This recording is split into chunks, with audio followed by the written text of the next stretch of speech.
मुख्यमंत्री जी का भाषण परसों धौलपुर में हुआ और उस भाषण को सुनने के बाद मुझे ऐसा लगता है कि सम्माननीय मुख्यमंत्री जी की नेता आदरणीय श्रीमती सोनिया गांधी जी नहीं हैं, बल्कि उनकी नेता वसुंधरा राजे सिंधिया जी हैं। और एक तरफ ये कहा जा रहा है कि हमारी सरकार को गिराने का काम भाजपा कर रही थी, दूसरी तरफ कहा जाता है कि सरकार को बचाने का काम वसुंधरा जी कर रही थी।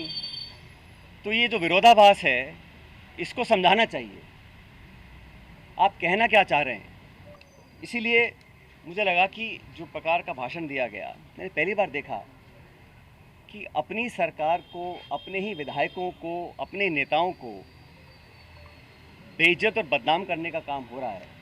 कांग्रेस के विधायकों को तो बदनाम करने का काम हो रहा है और भाजपा के नेताओं का गुणगान हो रहा है। ये समझ से परे है। मैं 11 तारीख को परसों अजमेर से एक यात्रा निकालूंगा। जनता के बीच जाकर जनता की आवाज़ सुनेंगे, जनता के मुद्दों को उठाएंगे। मैं नाउम्मीद हूं क्योंकि तथ्य सामने आ रहे हैं। कार्रवाई क्यों नहीं हो और क्यों नहीं होगी, ये बात भी स्पष्ट हो चुकी है। इसलिए मैं ऐसा मानता हूं कि हम लोग जो पब्लिक लाइफ में हैं, जनता ही भगवान है और जनता जनार्दन के सामने हम सबको नतमस्तक होना पड़ेगा। मैंने करप्शन की इशू को लगातार उठाया, पहले भी उठाया, आज भी उठा रहा हूं, आगे भी उठाता रहूंगा। जब मैं वसुंधरा जी के करप्शन की बात करता हूं या जो पेपर लीक हुए जिसमें लाखों बच्चों के भविष्य पर सवाल चिन्ह खड़े हो गए, इस पर कोई जवाब नहीं आता। इसलिए साथियों, मैंने निर्णय लिया है कि आरपीएससी, जहां से कई सारे पेपर लीक हुए, बहुत सारी वहां पे खबरें आई कि वहां पे तमाम भ्रष्टाचार हो रहा है, अजमेर स्थित आरपीएससी है। मैं 11 तारीख को परसों अजमेर से एक यात्रा निकालूंगा।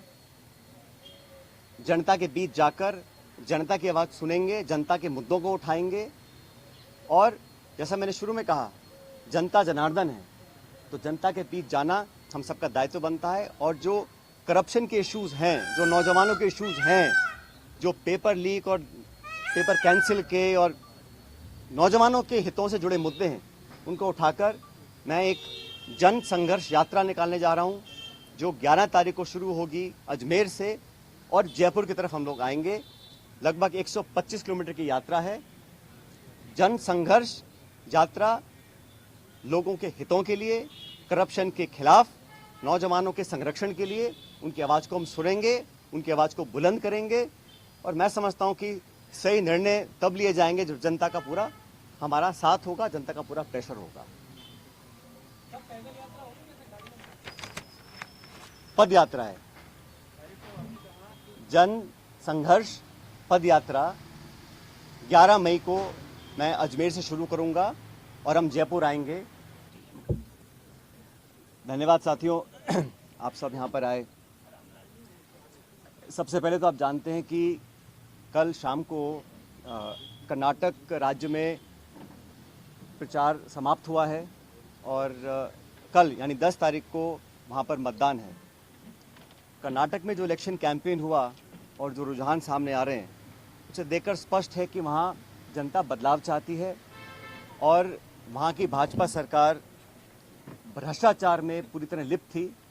और हमारी पार्टी का नेताओं का जो धुआंधार प्रचार हुआ, उसको देखकर ये बात बिल्कुल क्लियर है कि वहाँ कांग्रेस पार्टी 13 तारीख को जब मतगणना होगी तो बहुत भारी बहुमत के साथ वहाँ पे सरकार हम लोग बनाएंगे।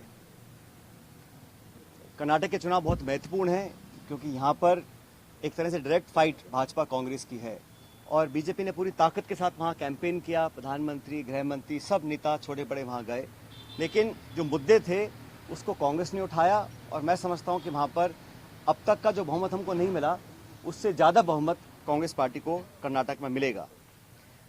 इस प्रचार में, इलेक्शन कैंपेन में जिस प्रकार के शब्दों का प्रयोग हुआ और खासकर हमारे राष्ट्रीय अध्यक्ष खारगे साहब के को धमकी दी गई, उनको उनके परिवार को जान से मारने की, उस पर भी केंद्र सरकार, राज्य सरकार ने कोई पुख्ता कदम नहीं उठाए।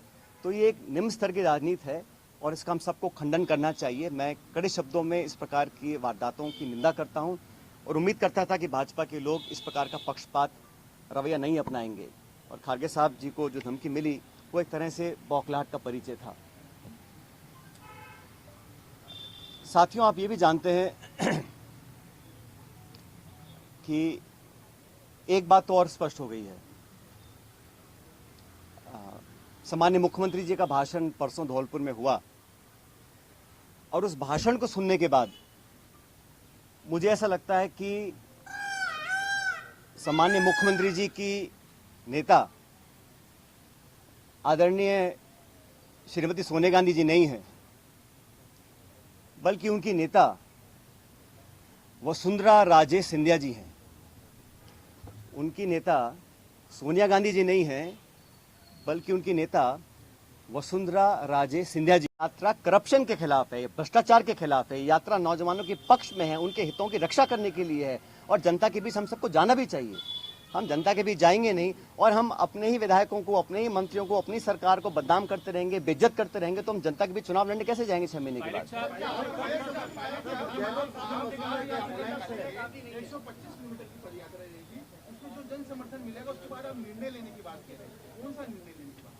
मैंने कहा है हमें करप्शन के खिलाफ कदम उठाने हैं। अब तक हम वो संतोषजनक तरीके से नहीं कर पाए हैं, तो हम पब्लिक बीच में जाएंगे और जो हमने वादे पब्लिक में किए थे सरकार बनने से पहले, उन वादों को पूरा करवाएंगे। अभी 7 महीने बचे हैं चुनाव में, 8 महीने।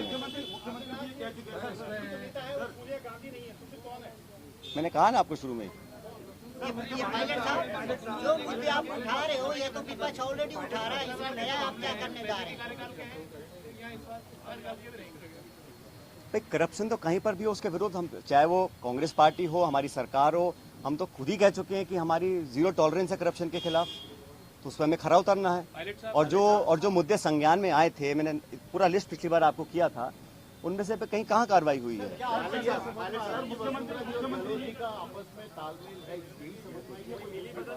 भाई मैंने कुछ नहीं कहा आपको, मैंने इतना कहा कि धौलपुर के परसों के भाषण के बाद मुझे समझ में आ गया है कि कार्रवाई अब तक क्यों नहीं हुई। कोई कारण तो होगा ना। जिस बात को मैं 5 साल लगातार बोल रहा हूँ, सरकार में आने के बाद नहीं कर रहा हूँ, तो क्या कारण थे? वो कारण सामने आ गए। उसी भाषण में मुख्यमंत्री ने कहा कि एआईसीसी से पैसा दिलवा देंगे। उसी भाषण में मुख्यमंत्री ने कहा। इसका जब ऐसा है, मैंने आपको शुरू में कहा कि मैं किसी पे आरोप लगा दूं कि इसने 1000 करोड़ खा गया, 10,000 करोड़ खा गया, 1 लाख करोड़ खा गया, उसका कोई मतलब नहीं है। पब्लिक लाइफ में अगर तथ्य प्रमाण किसी के पास हैं तो कार्रवाई कर देनी चाहिए थी, अब तक क्यों नहीं करी? और ये जो पैसे की बात है, जिन लोगों का पूरा राजनीतिक जीवन सिर्फ पैसे के दम पर पनपा हो, शायद उनको हर चीज में पैसा नोट दिखाई देता है। ऐसा नहीं है, पब्लिक जज्बात भी कुछ होते हैं, पब्लिक वोट भी कुछ होती है, पब्लिक इमेज भी कुछ होती है। जिन लोगों की राजनीति सिर्फ पैसे के दम पर चलती आई हो, उनको हर चीज में अगर पैसा दिखता है, उसका मेरे पास कोई जवाब नहीं है। मैं 3 और एक तरफ ये कहा जा रहा है कि हमारी सरकार को गिराने का काम भाजपा कर रही थी, दूसरी तरफ कहा जाता है कि सरकार को बचाने का काम वसुंधरा जी कर रही थी। तो ये जो विरोधाभास है, इसको समझाना चाहिए। आप कहना क्या चाह रहे हैं, ये स्पष्ट कर देना चाहिए। कल से बातों को सुन रहा हूं, मैंने बार बार कहा है कि करप्शन के खिलाफ हम सबको लड़ना है। अगर किसी पे कार्रवाई करनी तो कर देनी चाहिए थी, इंतजार किस बात का है? और जिन लोगों पे आरोप लगा रहे हैं, समझना चाहिए उनकी 30, 40, 50 साल की राजनीति है। हम भी बड़े बड़े पदों पर रहे हैं, केंद्र में रहे हैं, राज्य में रहे हैं, निर्वाचित रहे हैं, पब्लिक के सामने काम किया है। अगर कोई उंगली उठा सकता है बता दे हमारे को। इस तरह के आरोप लगाने से, सुन ले मेरी बात, इस तरह के आरोप लगाने से कोई किसी का लाभ नहीं होने वाला है। आरोप तो मैं भी लगा सकता हूं, जबान खोलने में क्या दिक्कत है किसी को, लेकिन हम संयमित रहे। तमाम गालियां खाने के बाद भी हमने पार्टी का अनुशासन नहीं तोड़ा, आज भी नहीं तोड़ रहे। हम चाहते हैं कि हम पब्लिक की बात को उठाते रहें, सच्चाई के लिए लड़ते रहें, युवाओं की बातों को रखें। आरोप लगाना बड़ा आसान होता है, लेकिन पब्लिक को जवाब देना बड़ा मुश्किल होता है। एआईसीसी का नाम लिया गया है सर, एआईसीसी का नाम लिया गया है, आपको नहीं लगता कि वहां से भी खंडन होना चाहिए? अरे मैं कह रहा हूं, किसी को किसी भी करप्शन के चार्ज कहीं किसी पर भी हो, अगर तथ्य हो तो कार्रवाई कर देनी चाहिए। अब तक क्यों नहीं करी कार्रवाई किसी ने भी? ये आरोप लगाना, सुनिए मेरी बात,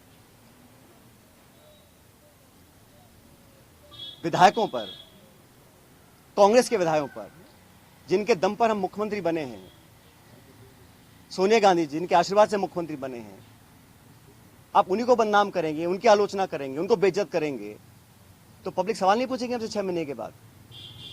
इसलिए इस प्रकार के निराधार आरोप लगाना कोई बहुत गंभीर राजनीति का परिचय नहीं है।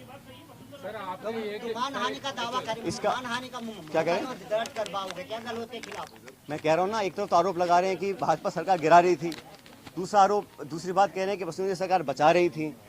तो मैं समझ नहीं आया बोलना क्या चाह रहे हैं, कौन गिरा रहा था, कौन बचा रहा था? हमारा सब समझौता दिल्ली में हो गया, कमेटी ने निर्णय ले लिया, हम सब समझौते के बाद जयपुर आए, सदन में पेश हुए, हम सब ने एक स्वर से अपनी सरकार का समर्थन किया, हर मतदान कांग्रेस के पक्ष में किया, राज्यसभा का चुनाव हो, मध्य विभाजन हो, हर जगह 2.5 साल से हम सब लोगों ने अपनी कथनी करने में कोई फर्क नहीं रखा। मैं तमाम अपनी आलोचना सुनने के बाद जो मुझे कहा आप सब जानते हैं, मैं भी तर्क दे सकता था, जवाब दे सकता था, लेकिन मैंने अनुशासन में रहा। मुझे पार्टी की चिंता है, सरकार की चिंता है, इसलिए मैंने बोला नहीं। लेकिन इस प्रकार के पब्लिक प्लेटफॉर्म पर आकर अगर कोई किसी का चरित्र हनन करेगा तो उसका जवाब तो जनता को देना ही पड़ेगा। क्या आपको पार्टी छोड़ने के लिए मजबूर किया जा रहा है? मैं यात्रा निकाल रहा हूँ, इस यात्रा में लगेगा। तो जैसे मैंने कहा, ये यात्रा किसी के विरोध में ना होकर करप्शन के विरोध में है, नौजवानों के पक्ष में है। जो तमाम जनता में आज मुद्दे हैं, जिन इशूज को लेकर हम राजनीति करते हैं, जिन इशू पर मैं हमेशा अपनी बात रखता आया हूँ, उनके बीच जाकर, उनकी बात सुनकर, उनकी आवाज़ बनने की हम लोग कोशिश करेंगे। और ये अभियान शुरू होगा 11 तारीख को। ये पायलट साहब अशोक गहलोत जी ने एक बात और कही जिसका आप चर्चा नहीं की है। स्टैंड क्या रहेगा, क्योंकि सबसे बड़ी जो राजनीतिक उत्सुकता यही बनी हुई है कि आपका स्टैंड क्या रहेगा, पार्टी में रहकर संघर्ष करेंगे? साहब, मैंने कहा ना आपको, कुछ लोग ऐसे हैं जो चाहते हैं कि कांग्रेस कमज़ोर हो, कांग्रेस में फूट पड़े, और जैसे मैंने कहा, बदनाम करने की, आरोप लगाने की, आलोचना करने की, चरित्र हनन करने की कहीं कोशिश अगर हो रही है तो उसको हम नाकाम करेंगे। हमारी पार्टी को जो लोग कमज़ोर करना भी चाहते हैं उनको हम होने नहीं देंगे। लेकिन पब्लिक इश्यूज़ पे जो मेरा स्टैंड पहले था वही स्टैंड आज भी है और आगे भी रहेगा। और जो करप्शन हुआ, जिसको हमने सैकड़ों बार पब्लिक में उसको एक्सेप्ट किया, उस पर 4.5 साल तक हम कोई कार्रवाई नहीं कर पा रहे हैं। मैं अब समझ रहा हूँ कि वो कार्रवाई हम क्यों नहीं कर पा रहे थे। कोई कारण तो होगा। मैंने चिट्ठियाँ लिखी, अनशन किया, आवेदन किया, आग्रह किया, बार बार किया, हाथ जोड़ कर किया।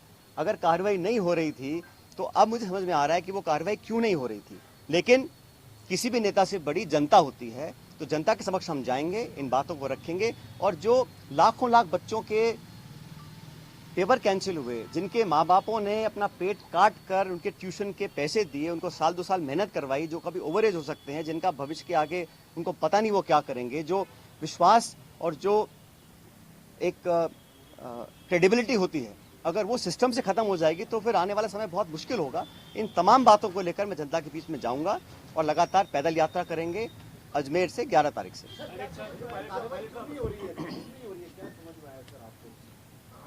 मैंने कहा ना, मैंने जो धौलपुर का भाषण सुना माननीय मुख्यमंत्री जी का, उसको सुनने के बाद अब मैं समझ गया हूं कि वो कार्रवाई अब तक क्यों नहीं हुई और मेरे तमाम आग्रह करने के बाद भी क्यों नहीं हो रही। मैं समझ गया क्यों नहीं हो रही है। वो कह तो रहा हूं मैं आपको।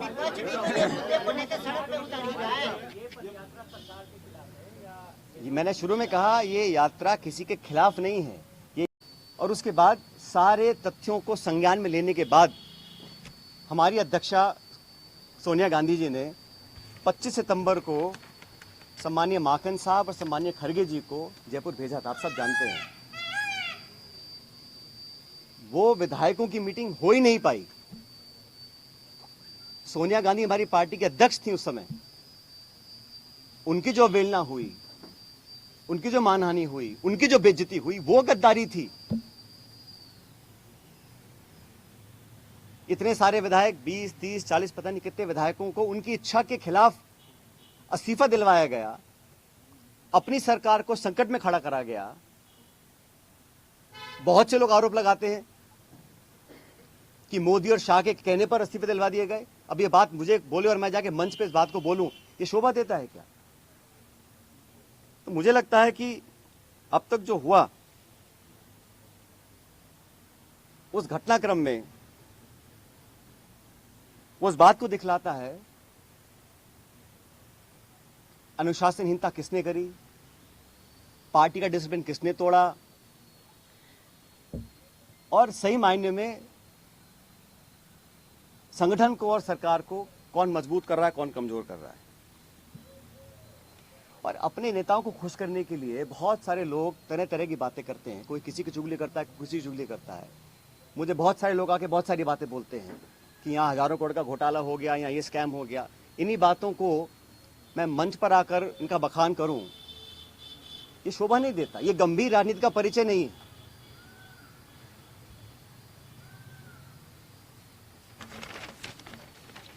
इसीलिए मैं, आप जानते हो, पिछले 1.5 साल से चिट्ठियां लिख रहा हूं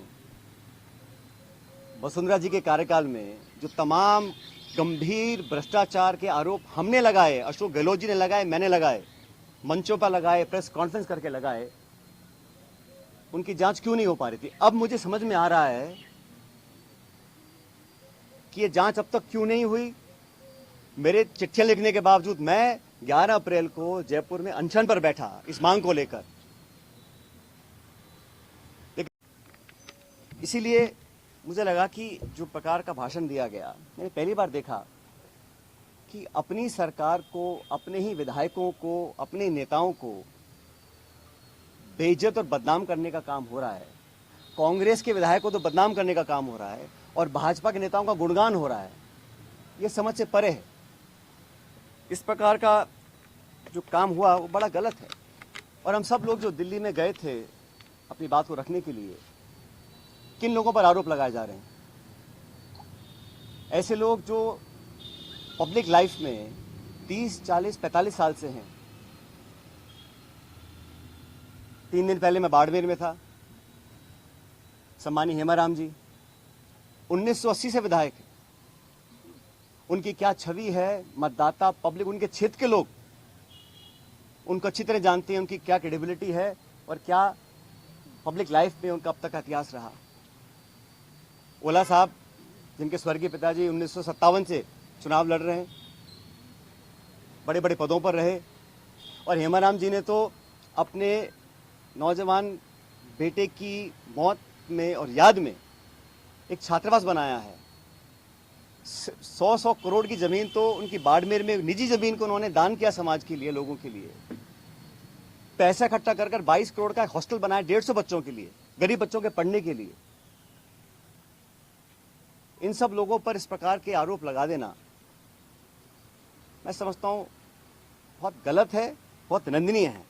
और मैं सिरे से इन बेबुनियाद और झूठे आरोपों को नकारता हूं। बहुत से साथियों को मंत्री बनाया इस सरकार के अंदर, बड़े बड़े पद दिए गए। कोई चेयरमैन है, कोई कॉर्पोरेशन में मेंबर है, कोई पार्टी के पदों पर बैठे हैं। 3 साल हो गए। ऐसे लोग जो पब्लिक लाइफ में रहे, जिन्होंने अपना नाम कमाया, जिनकी एक साख है, उन पे आरोप लगा देना कि आप चंद रुपए में बिक गए, मैं इसको बहुत गलत मानता हूं। और 3 साल से कोई कार्रवाई आपने नहीं करी, ये बहुत बड़ा सवाल उठता है।